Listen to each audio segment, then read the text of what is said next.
I know that there are a lot of people missing this week. Not quite sure if they're missing because they know we're doing portraits, or if they're missing because they're on holiday, or for any other reason. Anyway, I did say that I would do a video for them to catch up, and this video is intended as an aid to catching up, because it's going to be almost impossible for me to help you catch up if you've missed this first week. I have decided that we're not just going to do a normal portrait, because at the end of the day it's got to be fun, and I was trying to think, what should we do, what kind of portrait should we do, and I have decided that we're going to do clowns. So clowns it is. So I've started off with Paul Jerome, and he is a famous clown. More of that later. So what have I done? I have started off with my image, and I have drawn that onto my watercolor paper. I've taken quite some time drawing it. I've also changed it a bit and made it my own. I've made sure that things like the nose is right, the mouth is right. I've added an earring to his ear, because why not? I've had a good look at the checks on his shirts, because he's supposed to be a hobo or a tramp clown, and I wanted that to be part of it. So I'm fairly happy with my drawing. That's it.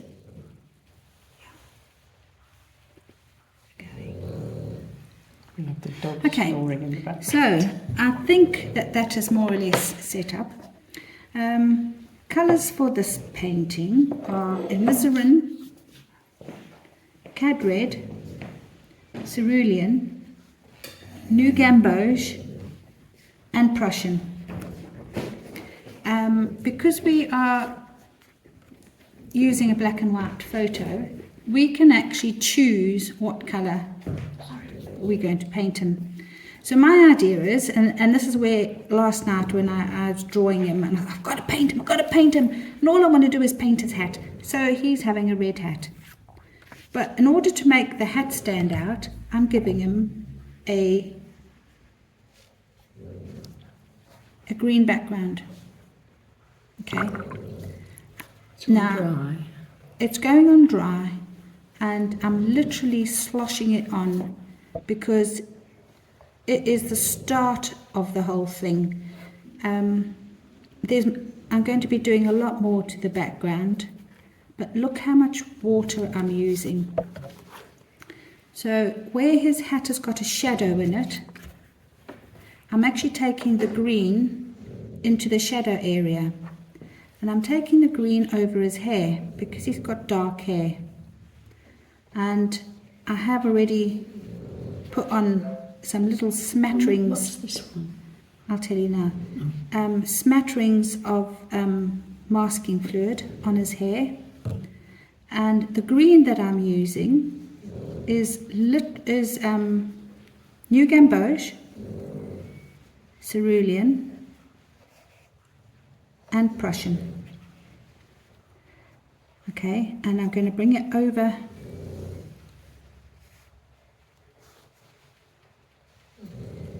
So the green is sort of like my background underneath colour. I'm not going over the safety pin, but I will just bring it over there as well. Okay. So if you noticed, when I was putting the green on, anywhere that he's got shadow in his hat, I'm putting it in. Putting it in over some of his hair,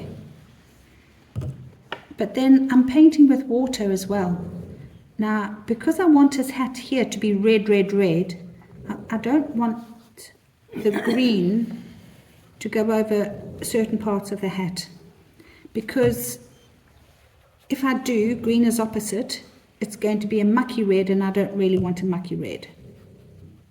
So all I'm doing for now is I'm not painting a photograph, I'm painting him. He doesn't have a name at the moment, although he's Jerome Paul Jerome, whatever he was. I'll have to remember that one. I've gone over his ear because his ear is going to be, I'll take some of it out. And I'm just putting in bits at the moment. I don't like green, so green is not my colour, but I'm using it. Somebody said, are we going to do the checkerboard of his coat?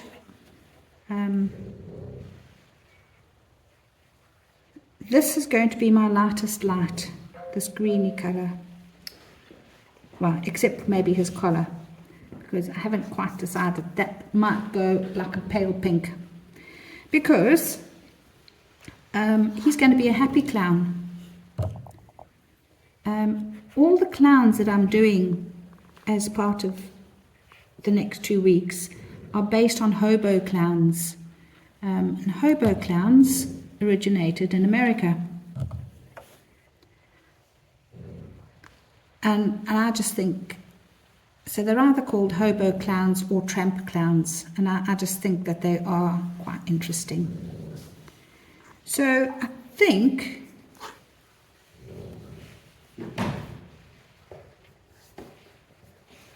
that is probably okay as my first wash. Let's just put some, it's a bit you've got to get your head around this. That's part of his checkerboard. Okay. Yeah. I quite like the way the background is sort of dissolved and not dissolved. It's good. I'm quite happy with that. Okay, so what I'm going to do is I'm going to dry off the background, and then I'm going to work on his hat. So I will just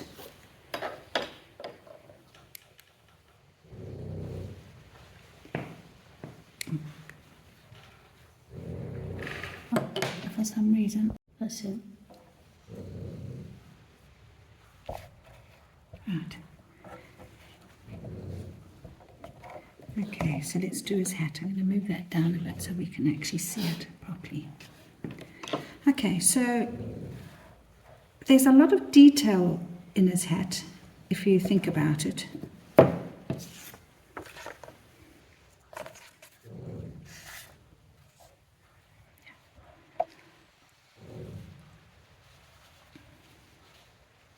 And I'm going to have great fun playing with this hat.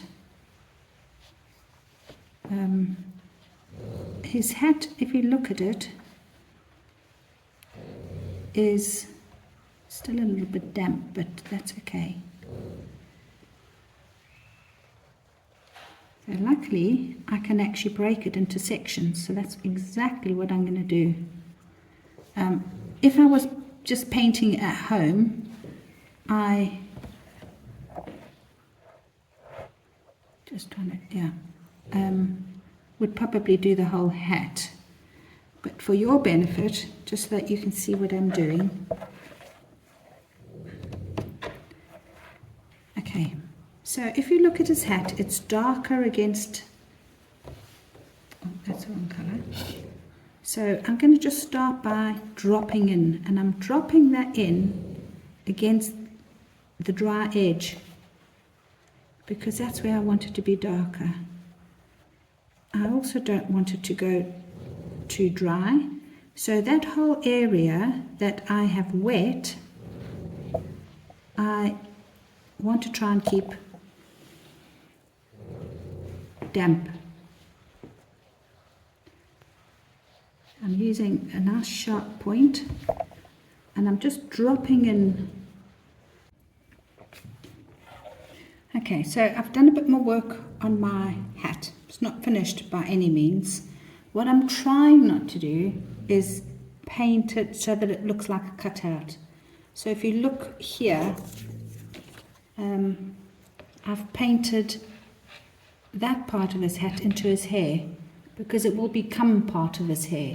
Otherwise it looks like we're painting in blocks. On top of a ball. Okay, so, but I'm trying to break it down so that we can do it sort of step by step. So that's why I've allowed that to bleed over. I've also, if you look here, put in a little bit of a shadow, but that will be increased later on. Okay, so just while you were doing the hat, I've started doing the lettering. And Amanda said, well, is the background to the lettering going to stay white? No, it's not. But I wanted to get the lettering in first. And I didn't want the lettering to be perfect. So what I've done is I have mixed in here Prussian, alizarin, cad red, and a teeny weeny bit of new gamboge. So I've got a really, really nice dark, and I've mixed up enough that I can actually do all my lettering in one go, or that I don't have to remix. And all I'm doing is I've got a brush with a nice sharp point, and I have a stick, because I don't want my lettering to be perfect. So I'm just putting it in, but I'm doing it letter by letter, and I want the whole letter to stay wet while I'm busy with it. And so because of that, I'm not outlining. So when I say that, you might say, well, now you're outlining. Yes, I am maybe a bit, but I'm not outlining the whole letter and then going back and trying to fill it in as we did when we were children, where we outlined the picture first. I'm trying to get it as much of that letter covered with paint as quick as possible. Now, if you look, my letters aren't perfect, and I've done that sort of deliberately. Right, so that letter is wet from start to finish, okay? So it's wet with paint. And if you want perfect letters, you can draw that paint to the edge and get perfect letters. However, I don't want perfect letters, so I'm actually squiggling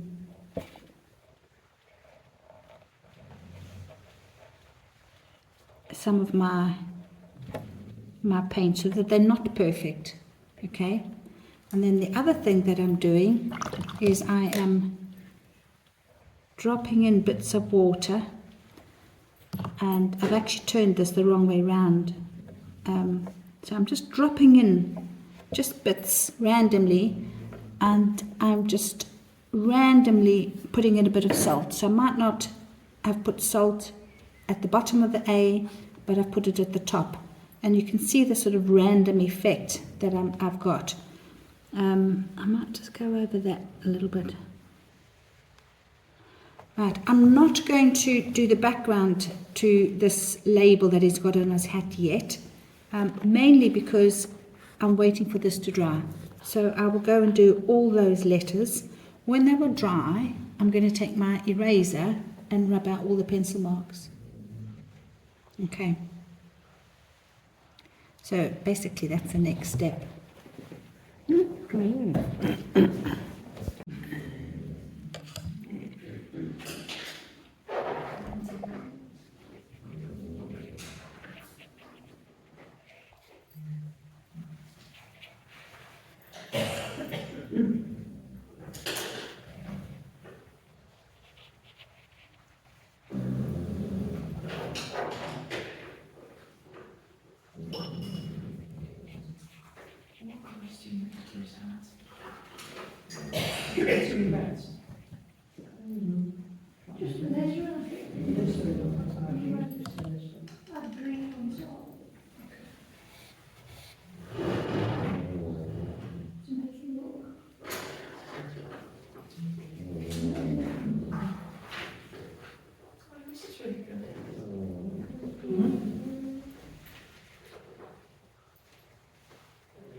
So the hair was really all I did was started with New Gamboge and alizarin, and then I'm just adding Prussian and into it while it's wet, so I'm able to get those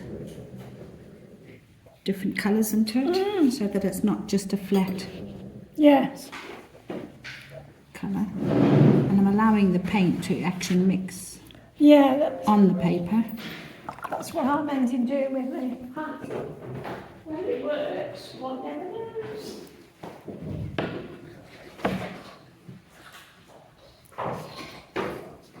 Whilst mine's cooking, see Rebecca. Please.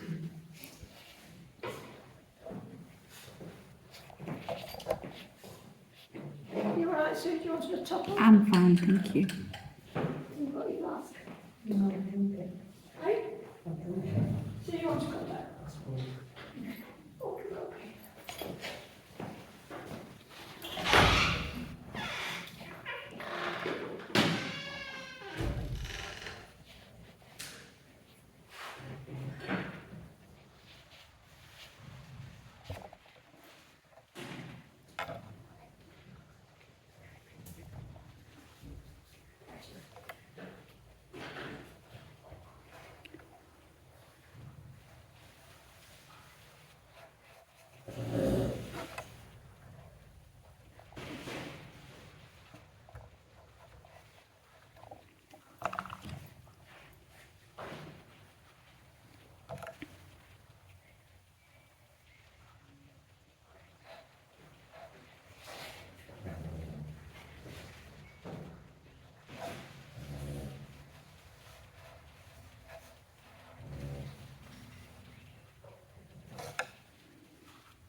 Thank you.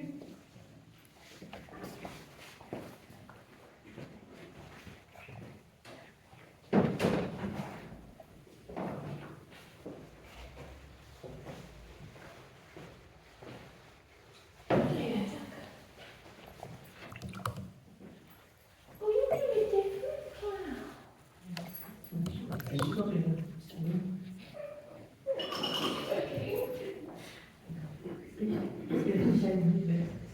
Black eyes. It's only days, we've got to be calling. Oh, Nice.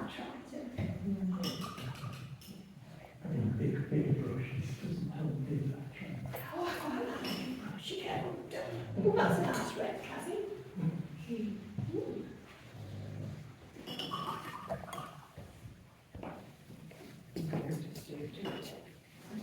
Yeah, let's change.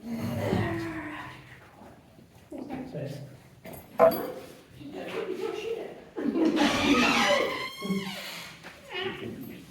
Oh, no.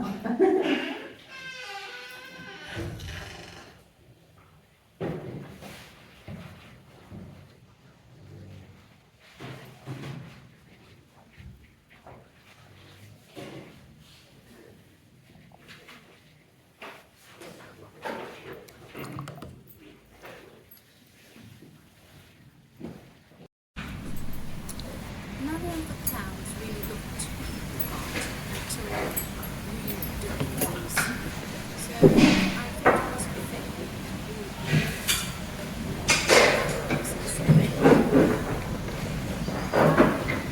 broken with my colours for most of them. Yes, I had the colour scheme and I am on my dry page. On top of my dry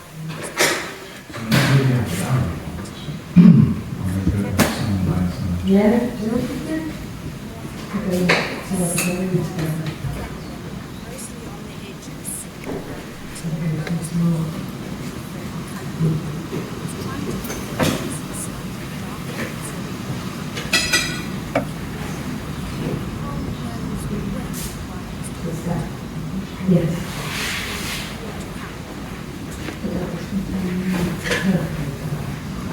I thought she did it. Because there's no. Oh, so she made perfect. Yeah, that was on. I wasn't really started. No, she was yeah.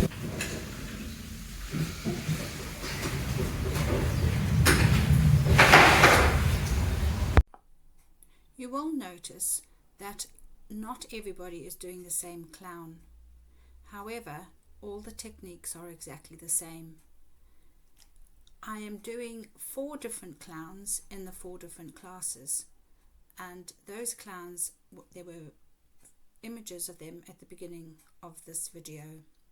I'm hoping that you will be able to translate the techniques into your own clown, because they're all exactly the same.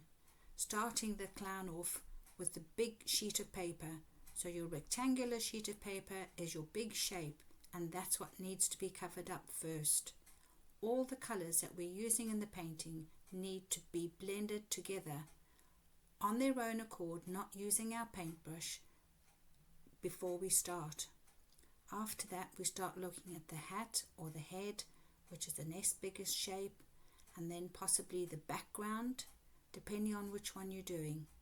And so we take it shape by shape, leaving the smaller shapes to last and to week 2.